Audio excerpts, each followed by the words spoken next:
What up, gamers? Today I'll be showing you guys some reroll compositions that you definitely should learn if you want to dominate the early part of set 11. Now, these builds I've been playing on the PBE server. I played about 200 games on the PBE server, most of those in high elo in-houses. And if you guys don't know, the patch that is currently on the PBE server is the patch that will go live in a few days. There might be some minor changes, but for the most part, that is the patch going through.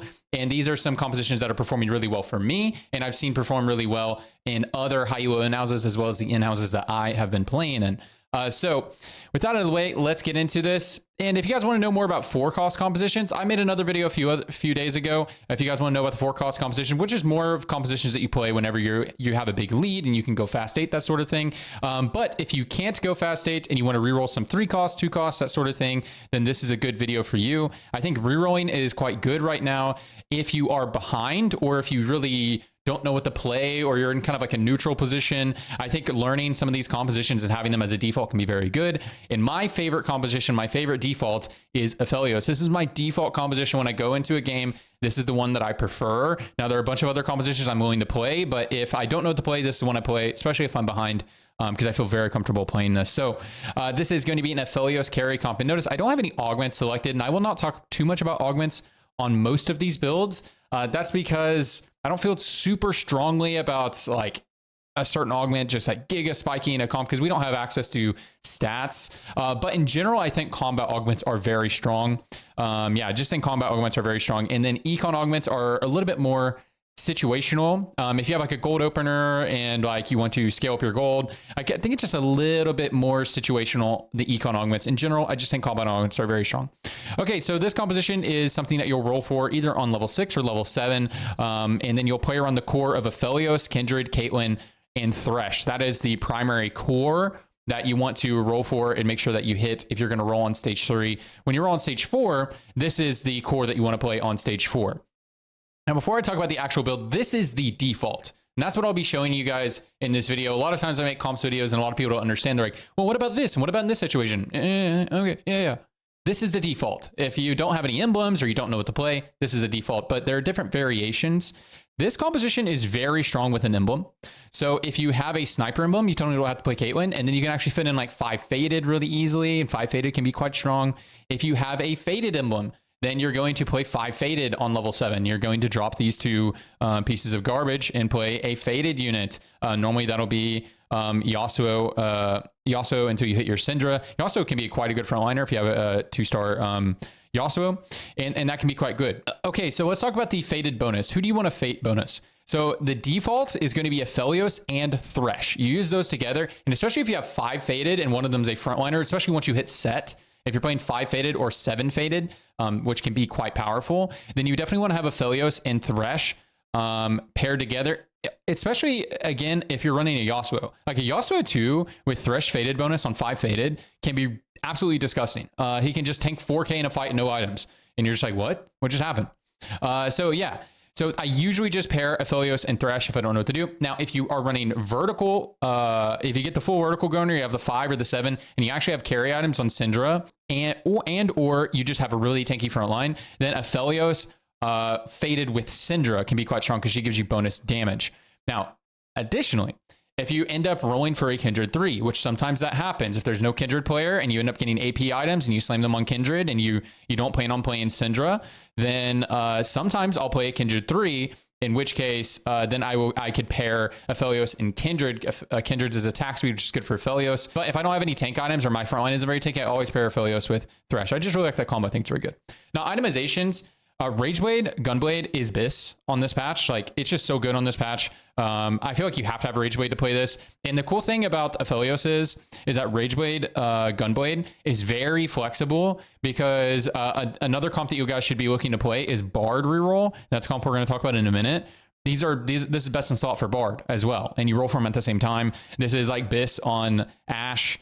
This is super good on so many units. And honestly, if you play Kindred reroll, this can be a very good setup on Kindred. I know a lot of people don't believe in the Rageblade tech, but it is some tech there because you do have a big front line. So these two slams are so important. So if I get a rod or a bow, I'm always saving it for Rage Blade because it just allows me to play very reflexively. So win conditions of this comp is an Aphelios 3 and a Thresh 3. You can also additionally go for a Kindred 3. If you hit an early Thresh 3 or an early Aphelios 3, you can normally go to 8 and start looking for your 5 Fated style board. If you guys don't know what to play, whenever you go to 8, if you get items to play Kayn, you can just play Kayn and then you can replace this with Ashe. And then that can be a good default as well. I just played a game like that where I had to play a 2-star Aphelios, and I because I was super contested, and I ended up getting a 4th. This was an in-house high elo lobby, and I got a 4th because I looked to play Kayn. I just skipped Aphelios 3 and I looked to play Kayn, and Kayn, Aphelios, and Kindred were like my trio carries, and I had no 3 stars, and I was able to get a top 4. So that was a good game there. All right, next up, we're going to talk about Bard reroll. Now, this is the comp that you play if you're looking for Aphelios, but people are contesting you, and then, hey, you have Bard. Or if you have like a Mythic opener or a Bruiser opener with the same type of setup where you're looking to play Aphelios, then you can play Bard. That can be quite good as well. So whenever you play this, you'll either roll for this on 6 or on 7, and just depending on when you need to roll, depending on the game. And we're just the default is going to be a Bruiser frontline. Now we can dip into like 5 Mythic and stuff like that. Mythic emblem is very strong here because before we hit Hui, we're just running a random Mythic unit here. It's usually just going to be KogMaw or something, and then after that we can just splash a Nautilus before we hit this. But we want to get to Hui if we can, but obviously it's a legendary. We don't know if we're going to hit. So whenever we're playing this composition, you're just going to stack tank items onto Tahm Kench, roll for Tahm Kench 3, roll for Bard 3. Pretty simple. We're going to play this Kale. Kale, we're going to take the one where you Sunder and Shred. That's one's going to be very good for you. You can take the attack speed one, that's fine. It's just really nice to take this so you don't have to worry about building Shred. But if you end up building the attack speed one, that's fine. Just make sure you have Shred on Galio or Tahm Kench. We're going to stack tank items on Tahm Kench and Galio. They're so tanky. And these are the 3 stars we're looking for. Pretty simple. Biss on Bard is double Rage Blade, Gunblade. That's straight from Dish Soap himself. I've watched him play this comp quite a bit. But if you don't know what to play, it's just Rage Blade plus Gunblade plus 1. Static Shiv can be quite good. GS is quite good. Even Runan sometimes can be quite good. Even things like IE can be quite good because it will proc his both parts of his spell. So that's fine as well. Anyways, this is the comp we look for. If you have emblems, sometimes we look to play Trick Shot or 5 Mythic. Sometimes, especially if you have an emblem, you might drop out a Bruiser for like 5 Bruiser. 4 Bruiser, play 4 Trick Shot, especially if like a Trick Shot augment or something.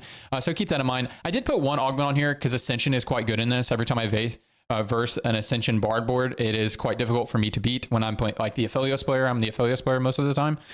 So it is quite difficult to beat. I would not take this on 2-1, even if you're like a Bard 1 trick, just because this augment is absolutely trash on 2-1. But taking on like 4-2 can be quite good. All right, next up is the 4 Reaper reroll. This is Yone and Kindred duo. I've seen some Yone builds out there, and honestly, I don't really look to play this comp without an emblem. It is not my preferred of the rerolls. I think this comp is very powerful with an emblem. Either you have Umbral emblem or Reaper emblem. I think can be quite strong because as you can see right now, we have 3 out of 2 Behemoth. It's because if you don't know what to play, this is a default. This is why I don't like this comp without an emblem, because the default is kind of awkward. We got 1, 2, 3, 4, 5, 6, 7 units. Obviously we can level, and on 8 we can play 4 Behemoth, 4 Reaper. That can be quite fine. That's the default. But yeah, this is fine right here. This is what we're looking for on 7 if you don't have any emblems, but very good with emblems. If you have an Umbral emblem, you can toss, you can play Alune back here and then Umbral emblem up here, and that'll put you up 4 Umbral. So that can be quite nice there as well. And then the vertical in that is very good for Yone. So, but I do think Yone needs 4 Reaper. That is what's felt good to me. Okay, so whenever we're playing this composition, you're going to look for the 3 stars you're looking for are Yone, Kindred, and Yorick. Yorick is really not that contested, so he's usually pretty easy to hit. Kindred is contested a lot of the time, so just be mindful. But she is very good on 2-star. And then look for an item setup that's sort of like this. You want to have items on Yone like Edge of Night, Hodge, it'll scale his crit. He does have crit base on Reaper, so I think that's his best healing item. And then something to scale his damage. You can go Deathblade, you can go GS, you can go IE, that's fine, but I think Deathblade's probably the best. We'll have to see whenever stats come out. I mean, you need some type of armor shred in your team, or sundering in your team. Does Yone actually sunder on his spell? No, he wounds, that's right. So have that on him. And then Kindred, a setup like this is pretty good. You essentially need healing on all of your carries right now. It's very important if you can fit it in there. And so I really like a setup like this is quite nice. But there's a bunch of different item setups you can go. But definitely in this type of setup, you definitely want a mana gain item on Kindred. It makes its spikes are really hard. Either blue buff or Sojin. I'm not a big adaptive believer, but that can be quite good. And then leftover items will go on to Kanye. Obviously, if you're rolling on 7, you hit a Kane 2, then look to itemize Kane 2. And split items between Kane and Yone. But if you already have AP items committed to Kindred, I mean, they can't really go here now. And then after that, you want to itemize your tank on York and Ornn. Big Daddy Ornn, they'll be quite good. Yeah, just take combat augments on here. I'm sure there's certain augments that really take this up to the next level. Definitely that happens a lot of Assassins, but I really just don't have access to stats. But yeah, I think this one's really good with an emblem. But other than that, I don't really usually look to play this one. And next up, we have Alune Reroll. Now, I am actually really not a believer of this one. The last 2 builds I'm going to show you guys are builds that I'm not a big believer in, and I don't personally play them on my rotation, but I do see other people play them, so that's why I included them here. And so this is going to be when we have like kind of like a Janna opener or AP opener, or maybe get some Alune drops or whatever. And you roll mid game, and like you feel like you can't play for Syndra and Lilia and that sort of thing, so you just want to roll for a mid game AP comp because you slam the AP items. And this is the comp you can look for. The win condition is going to be Alune 3, Janna 3, York 3, and Diana 3. Mainly Diana, Janna, and Alune, but as I said, York is not that contested, so you can hit him a lot of the times. And then this Behemoth slot is kind of open. We will run a Behemoth here, or we will run Syndra. I mean, not Syndra, I mean Morgana. Morgana is our level 8. So our level 7 is 1, 2, 3, 4, 5, 6, 7. Then on 8, we add Morgana. But you can honestly play whatever Behemoth you want right here. You could play Ornn. Ornn is such a beast. And then just not worry about this and just, I don't know, whenever you level, play Morgana and don't worry about having Ghostly. I think Ghostly is good. Or you can play like Wukong or something for Sage, and that can be quite good. Or I guess you can play Zyra, but either play Morgana or Wukong here. And then, so the standard will be this board minus Morgana. Now, items on Alune. So I think Gunblade is like almost mandatory on most of the backline carries right now. If you don't have it, you'll just get chipped down throughout the fight. You'll get chipped down by Bard, get chipped down by the other Morganas and stuff like that. There's just so much chip damage that'll keep hitting you. And so, yeah, I really like Gunblade here. And then Morello is a super important item in this build and be quite good. Obviously, this unit healing debuffs, but like Morello getting it on backline is so important. As I said, a lot of people are building Gunblade right now, and getting that chip damage on the backline is going to help you out as well. For the other people who didn't build the Gunblade, or didn't build healing in their comp, you'll just chip them out throughout the fight. And then our tank items are going to go on Diana, Yorick, or Annie, just whatever one you hit. But default, easy one is going to be Diana here. If you want to duo carry, put some items onto Janna. You can just put some flat AP like Death Cap and that sort of thing. And then after this, what item do you want to put on Alune? Probably Death Cap. But the problem is, like, it's just too hard to get that many rods a lot of the times. Rod is a pretty contested item component, goes in all the AD comps and the AP comps. So yeah, so just whatever damage amp item you can go last here. And so you're going to do a carry Alune and Janna, and you'll be good to go. And last up is the Ligmaw build. Now, I don't have the Kha'Zix reroll comp on here that probably some of you guys really like playing, especially every time I post a comps video, people send me messages about how Kha'Zix reroll is OP and that, what lobbies are you playing in? I don't know, the lobbies where they don't play that shit because it's not that good. But I do think it's okay. Like Kha'Zix reroll I think is solid. I just never see it perform. I never feel threatened by it, and I just see it go forth. So that's why it's not on my list. Now, the KogMaw reroll is on my list. I don't see this one either. However, I like this comp, so that's why it's here. So this is like the old school set 6 KogMaw reroll, if you guys played that.